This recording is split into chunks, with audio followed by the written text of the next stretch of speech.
I'm co-president of the Amnesty Interact Club at Vashon High School, and I'm a senior. I'm Emma Lotus. I'm also a senior and co-president. How did this come about, this whole thing? So we were planning, our Amnesty group was planning to take on one of the world issues this year, and we had connections with the Burmese refugees because there is a big constituency of them here in Seattle, and we thought it was a great idea because they're so close. And then we met Alex through Emma Strong, who's a former Amnesty leader from 2 years ago. She was the president, and she has connections with Alex, and she introduced us to Alex, and Alex got us connected to actual Burma. And then Alex used to live in Burma for a little bit, and there she adopted a son, and her son now, her son has worked with Aung San Suu Kyi, and so her son said, we have this great opportunity for you, and so we got connected with Aung San Suu Kyi. And also through organizations, we also got connected to organizations that are working with the refugees in Seattle. And so we're also doing more local stuff like drives for clothing. And it's really great because we've had the opportunity to work both right here from Vashon Island to connect with the greater Seattle area, but also to now we've connected with the world as a whole. What's your reaction to what just happened this morning? It's amazing. I was in tears during. Everything she says is just so from the heart. All I want to do is just hear it again and again. I feel like I missed too much of it because I was ready. Yeah. Everything she said was just. I couldn't believe it. It sounded like she did get these questions beforehand, but it sounded like she just came up with this stuff on the fly, which she did for some of it, and all of it was so inspiring. And I know everyone here was inspired today. And someone said, or I think it was the Burmese woman got to come on that we won't realize the importance of this moment until much later. I mean, I know that we're all just wrapped up in it and so excited, but we're going to look back on this and be like, we talked to Aung San Suu Kyi. She said my name. She said, hi, Emma. That's just amazing. Yeah. The Burmese culture, so when you're speaking to use Dassk. I was going to say, and now I'm going to introduce Emma and Brooke, and then we'll say that we're going to entertain these questions, and we will just call up your name. So once we get to your question. Once she's done answering the question, we can say, now we're going to have a question from Zoe. Mm-hmm. And then Zoe can... Hello. We are here with a group of about 60 people from the United States. I'm going to put you on the speaker. Can you hear me clearly? Hello? Okay, I will plug you in. Wonderful. Here goes. Is that okay? All right. That's fine. All right. All right. Here, it is Brooke and Emma. So here is Brooke first. Hi, Dasu. Thank you so much for having us. There are about 4... Can you repeat the question? Yes. I'm going to have some students come up, and they're going to individually ask you their questions. So I'm going to call them up with my fellow president here. Hi, I'm Emma. Okay, that's fine. Hi. Is it delayed? I'm going to ask you the first question. What did you do during your years of house arrest? You could say that I concentrated on making myself strong, both physically and mentally. So I did everything that was necessary to keep me healthy and also to keep me strong mentally and spiritually, which meant a lot of reading, meditation, a lot of thinking, and also keeping busy around the house, which is good for me to be kept busy. Zoe is going to ask the second question. Thank you. What is your what is your day-to-day life like now that you have been freed? Very busy. Sometimes I rather miss the days of house arrest. I have a good night's sleep. But now, I never seem to get a good night's sleep. I'm so busy. But still, I think it's better to be free and busy than to be under arrest and leisurely, as it were. Wonderful. Thank you. Brooke is going to ask the next question. All right. Do you plan on working with the military junta and establishing a good working relationship with them? Of course, I plan to go on working with the military junta and to establishing a good relationship with them. Because unless we do that, we will not be able to bring about peaceful change in Burma.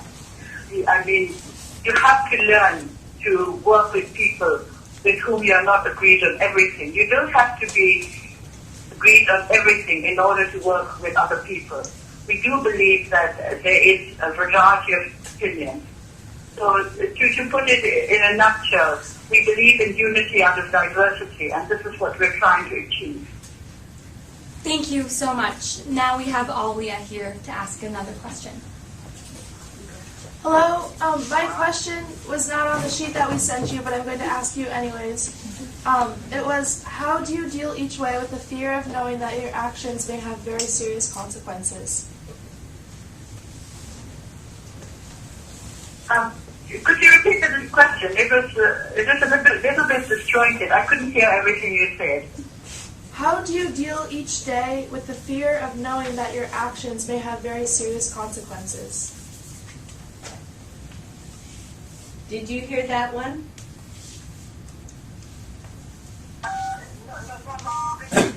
Okay, can I? Sorry, could you speak more slowly and even slower, clearly? Because the line is not very good. How do you deal each day with the fear of knowing that your actions may have very serious consequences? I don't think you should call it fear as such. I think it's a responsibility. And I try to discharge my duties as best as I possibly can. I don't think fear comes into the matter at all. If you think of what your duties are, then you're only concerned with how best to deal with them rather than what might go wrong or what the consequences might be. If I've done my best and the results are not as good as I might have hoped, I can only try again. Yes. Thank you very much. It's all right. Now we have Rachel here to entertain the next question. Hello. I'm wondering where, can you hear me? Yeah. I'm wondering where you start. Where do you start to accomplish your goals? What are the steps that you take now? Where do I start? Sorry. What are the steps that you take first to accomplish your goals? Well, what steps do you take to accomplish your goal? Where does one start? I think you start with a conviction. I started with the conviction back in 1988 that everybody had a duty to join in to help with the process of democratization in Burma, because so many people wanted change. And I thought that everybody had a duty to join in. So that's how you start, with a conviction. And then once you're convinced, then you have to ask the question, how? And then the answers come. Thank you. The next question is from Ezra. I'm sorry, Zoe. Hi. What can we as Americans or our American government do to help? It would be very nice if you could make people around you more aware of the situation in Burma. That is the most important thing, that the world should be aware of our situation and of what we're trying to do. And of course, as you are a democracy, if Americans are on our side, the American government will have to be on our side too. We can't get away from that. That's the beauty of democracy. So I think that it's more important to have the support of the people of America than the government. Because the American government changes, but the people are always there. Yes. Now we have a question from Lauren. All right. We have about 4,000 refugees from Burma here in Washington State, and most of them are in Seattle. So how does the absence of the refugees affect Burma and what you're trying to do?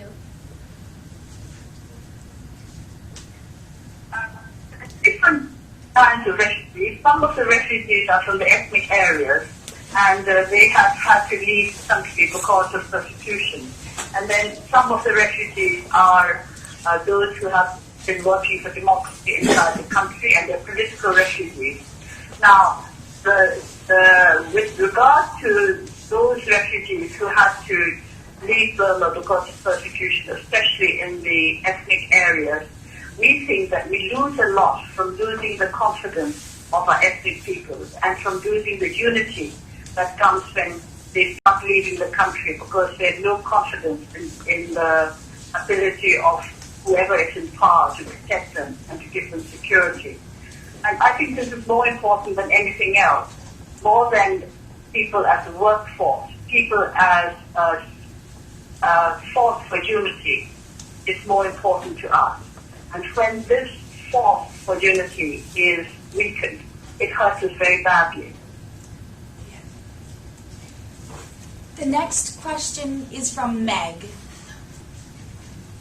Sam. Sam. Sam will ask a question. Okay?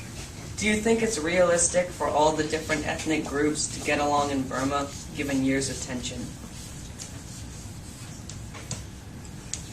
I think it's realistic. I think we all have to try very hard. And at the moment, we seem to be achieving more unity than we have had for a long time, because many ethnic groups have been in touch with us, the National League for Democracy, and we are all agreed on the need for a true spirit of union. So I think it is realistic, but it won't be achieved without hard work on all sides. Next, we have a question from Meg. I'm wondering, how did you deal with the separation from your family for so long? First of all, my family were wonderful. They understood what I was trying to do, and they were very kind and understanding. And that is a great help. If they had not given me that understanding, and if they had not been kind about what I had to undergo, then I think it would have been very difficult for me. And then secondly, of course, I had very, very happy memories, and that helps. There is nothing like happy memories to keep you aware of the fact that you are very much luckier than many other people. And that helps you to cope with whatever you have to face. Thank you so much. Thank you. The next question is from Valentina. Hi, Gasu. What is life like for a typical Burmese citizen? Insecure. I think that's the one thing we all feel, insecure. The rich, the poor feel insecure because they do not have enough. The rich feel insecure because they do not know how long they can cling on to their riches. This is what happens in a country where there is no rule of law and where the basic rights of citizens are not respected. Insecurity is the worst thing and the most obvious thing about life for a typical Burmese citizen. Thanks. Now we have a question from Emma. Hello. I'm wondering what inspires you to do all the amazing things that you're doing. I think my father had something to do with it. I was very small when my father died. I was about 2 years old, so I don't really remember him. But I was brought up to think of him as an honest man. I was not brought up to think of him as a great hero, but as an honest man who did the best seek good for his country. So I felt that one must be honest and one must try to do the best one can for one's country. And when in 1988 the people of Burma rose up asking for democracy, I felt it was my duty to do what I could to the best of my ability and to try to be honest in whatever I did. Thank you so much. Next, we have a question from a different Emma. Dassk, do you care if we refer to the country as Burma, or would you prefer the world use Myanmar, or is this beside the point? Well, I do like to hear the country referred to as Burma for this reason, that it was Burma before it was changed to Myanmar. And the name was changed without any reference to the will of the people. This was changed by what was known as the State Law and Order, wait a minute, I've forgotten his name, NLOR, State Law and Order Restoration Council. Well, they changed the name without finding out for the will of the people were. And I do not think that it is right to change the name of a country without referring to the wishes of the people. That's why I like to call it Burma, and I still refer to it as Burma, and I wish that as many people as possible would refer to it as Burma. Wonderful. Okay, this is Alex here, and I have a question about the 2,203 political prisoners. What is the best way for us to convince the junta to release these political prisoners that are still in jail today? Sanctions, letters, any other suggestions of how we can help get them out of the prison? There isn't just one best way. I think there are many ways for us to convince the junta to release political prisoners. And any ways you could think of, not just the ones that have been used now, such as letters or sanctions or demonstrations in your home or in front of embassies and so on. I think you as young people will be able to think of new ways that we haven't thought of before. And we'd be very, very happy to hear what your ideas are on this topic. Thank you. Our next question is from Charlotte.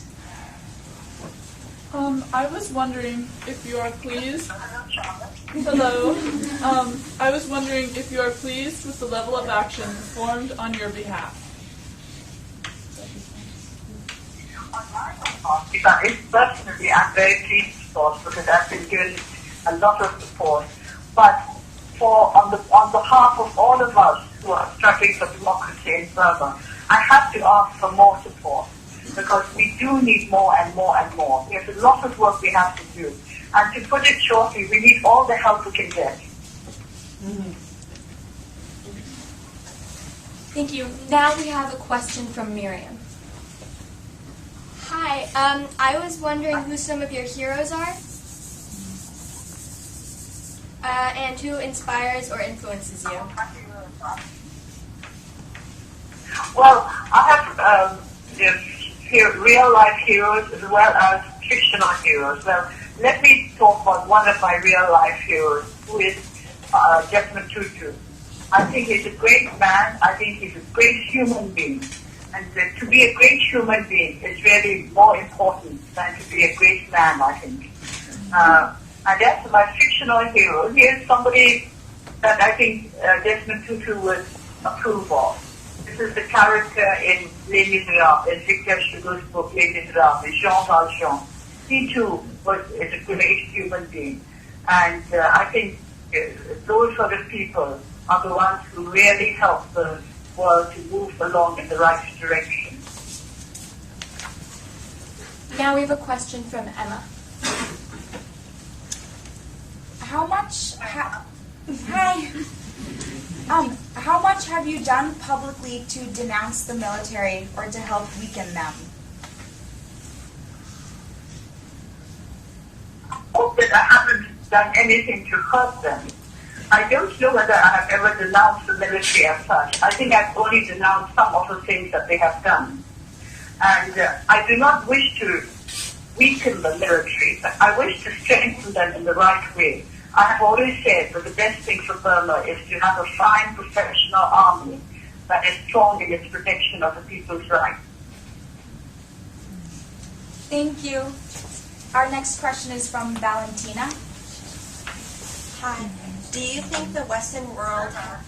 Hello. Do you think the Western world has been involved enough in Burmese affairs, or do you see need for greater commitment from the UN or the EU or the USA?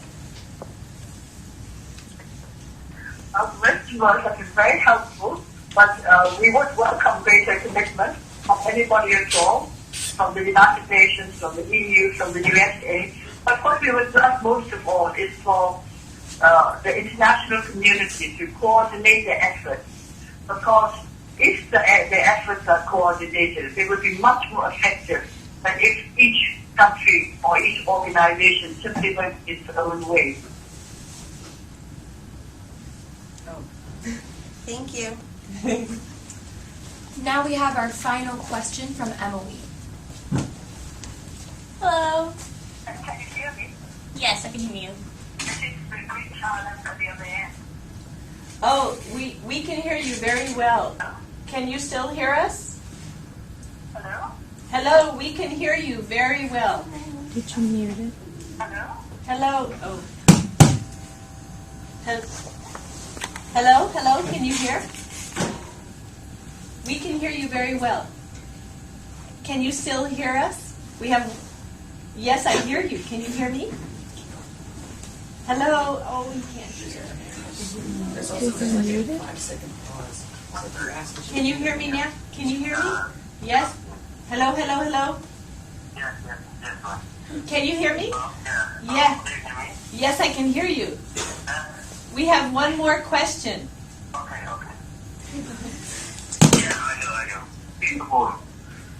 Okay. Hello? Okay. Hi, my name is Emily. Hello? Yes. Okay. We heard that you occasionally could speak with your attorney while under house arrest. What were some of the first things that you would ask your lawyer during house arrest?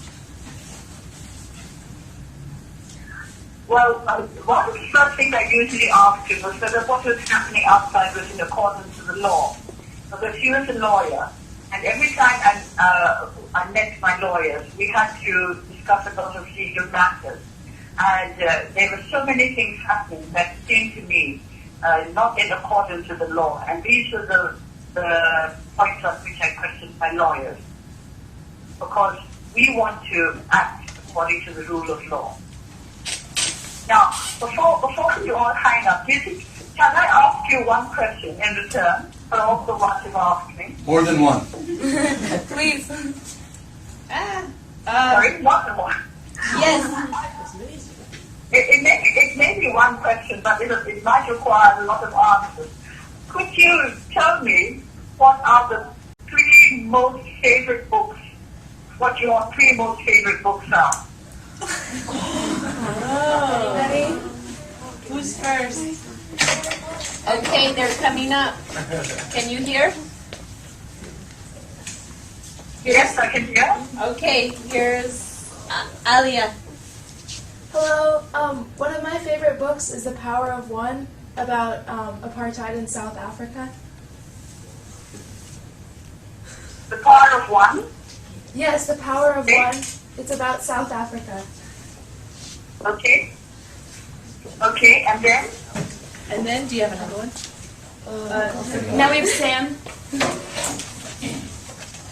Would you like me to say what the books are about? Oh, or yes, I just, didn't hear that. Tell the title.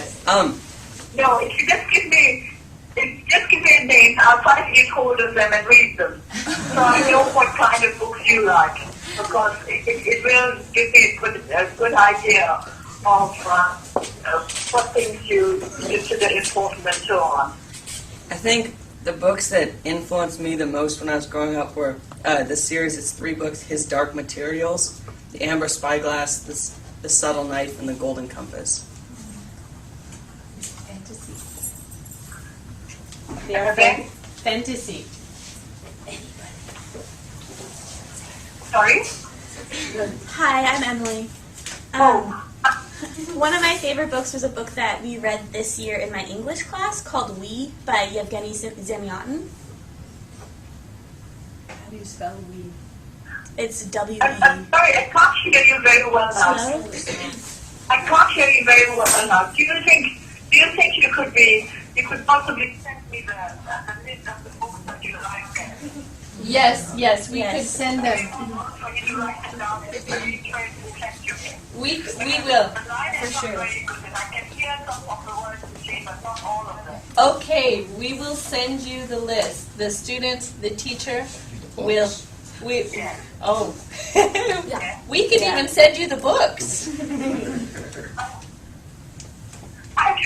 I want to send me the books and I can read them and then I will write to you and discuss the books. Thank you very much. What a wonderful opportunity.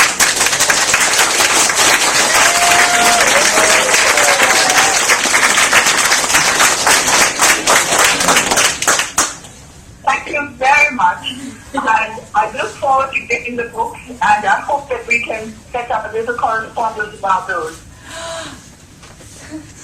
Wonderful, wonderful. We know it's evening for you and you must have had a very busy day. So good night to you from all of us here.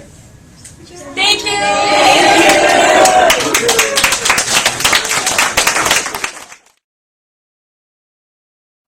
Can I introduce Mona? Can I introduce Mona? She's a wonderful woman from Burma, and she was there. When you heard Dassk talking about the 88 generation, which were students that was when Dassk actually came to power in her group. And this is a friend of mine, Mona, and she wants to say hello to everybody. And she's here. She is from Burma, but she's been living in the United States for 20 years. Yeah, well, sorry, I was kind of almost falling. It's very emotional for me because I was there in '88 and just to hear her voice, and she's still very spirited. 20 years ago, she was the same. I think she's kinder and more understanding now, and more accepting, in my opinion, of the situation. So I think she came out of the house arrest better, more politically tuned. And thank you for giving me the opportunity to even listen to her voice. And you guys are awesome.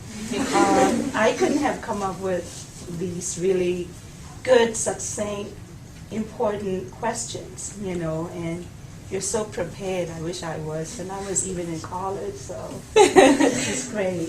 Good guy.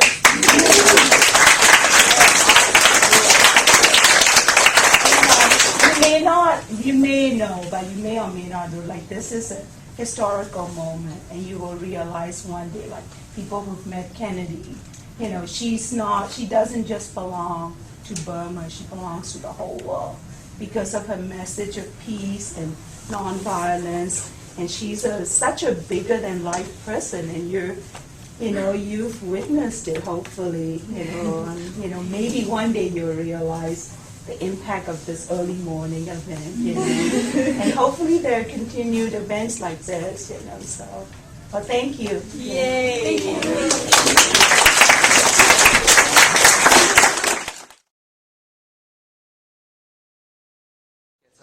On the web. I think that's huge. Like the international community. It's so many strong things.